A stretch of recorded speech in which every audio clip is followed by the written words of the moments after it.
Janos are here. I'm on the show floor with Oliver from NGcodec. We're here to talk about his company's processing, real-time processing of HEVC, VP9, and soon AV1. Hey, Oliver. Hello.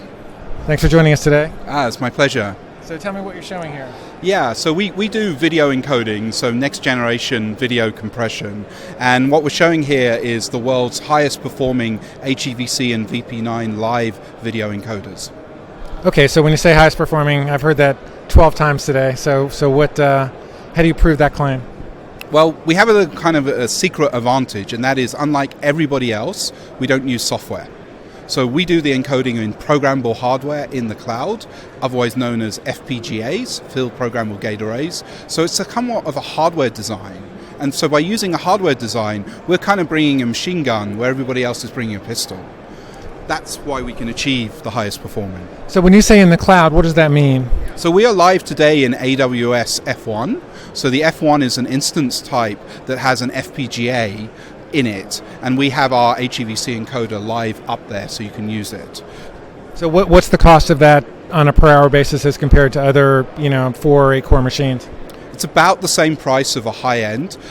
So specifically from memory, I believe the F1 instance is $1.65 an hour. That includes an FPGA card and a 1/8 of an Intel E5. That's about the same as a C4, I think might be about $1.50. So it's almost the same price. But our encoder here, if you were to compare us against X265, for this quality, you'd need 20 C4 instances. You would be spending over $32 an hour versus $3, and in that $3, I'm getting $1.25. Okay, so who's using HEVC at this point? Very few, unfortunately, and that's part of the problem. And that's part of the reason why we decided to do VP9 as well. In our view, the market is kind of splitting. The high end of the market is going HEVC. Apple has support, as we all know. iPhones are very popular. But the mass market is going VP9 and has gone VP9 because of Android and because of Chrome. And the reality is that nearly all the chipsets out there support both. The OEMs will only enable VP9 because of the royalty issues. So you find that only the very high percent of the Android market enables HEVC, but all of the Android market enables VP9, and all of the iOS market, most recent devices for the last few years, enable HEVC. So why is HEVC so long on the uptake? What's your guess on that? It's the royalty framework. Fundamentally, the royalty framework and the ROI. When you use software encoding, the complexity of HEVC is drastically higher than AVC. And because of that, it costs a lot more to encode. And especially when you do live, you're constrained by how much compute you can bring available. And so you end up having bit rates that aren't much better. And so you have a ROI here whereby your cost has gone up drastically, but your gain is very, very small. And then you have the royalties on top. So we think that by moving to FPGA, we drastically lower the cost, we improve the quality, we change the equation, and so we hope we can accelerate the adoption of HEVC and VP9. Okay, so what are you hearing about AV1? So we're a member of Alliance for Open Media, have been for almost a year now. We're excited. I mean, I think like all technologies, it will take some time. In our view, until we have a meaningful mass of hardware decoders, it doesn't really make sense to deploy. Yes, you'll have browser decoder support by the end of the year in most major browsers, but until you start to get hardware support in mobile devices, the power consumption just won't make it compelling. So we think it's a 2020 by the time you get the hardware decoders into the hands of consumers. Okay, and what's your value proposition? Given that AV1 is coming in very slow to encode, your value proposition on the hardware encoding side should be pretty stout. Is that correct? We intend to deliver a live AV1 encoder, and we also intend to deliver meaningful improvement over our VP9 and HEVC. We think that if we only have 5 or 10% improvement, it's not compelling enough for people to deploy. So we will shoot for 25% over our VP9, and our VP9 matches our HEVC, which we believe is state-of-the-art. But we won't rush to deliver that. That will take some time. It's likely by the time we deploy, we'll have a solution next year, deployment in 2020, there will be a next generation of Xilinx FPGAs. So what's your business model? So, how do you make money? It's a SaaS model.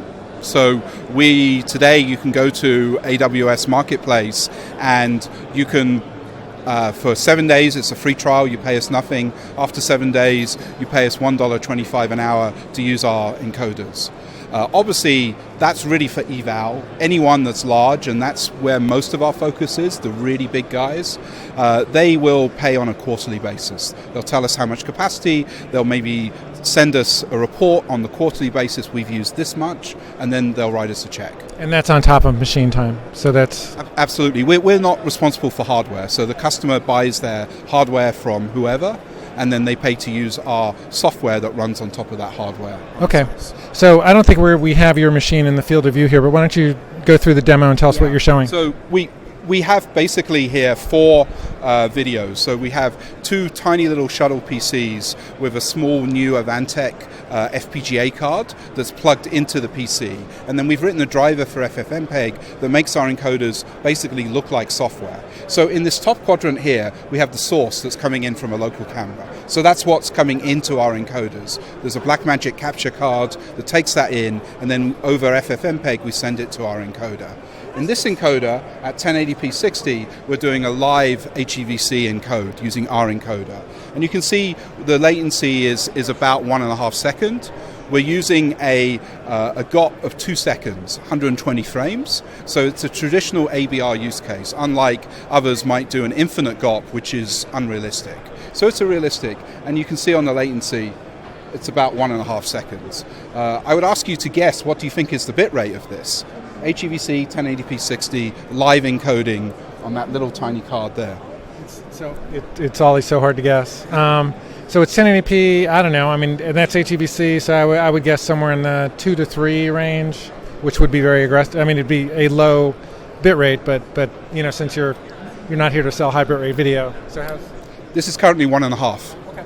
And we had it yesterday at 1, but there's a bit more noise today. So yeah, I think that answers the claim that this is the live, and again, it's because we're using FPGAs.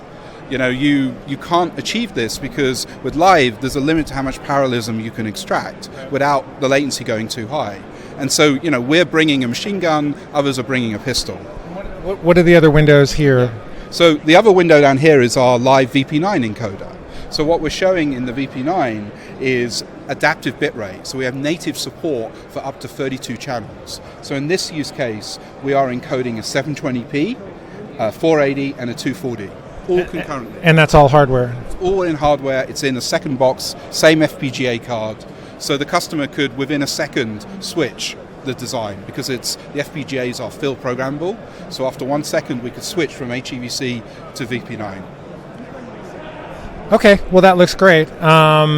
Listen, Oliver, have a good show. Thanks for spending time with us, and say goodbye to our studio audience here. Yeah, thanks for coming by, and super happy that you were able to film us. Thanks a lot. Looks good. Take care.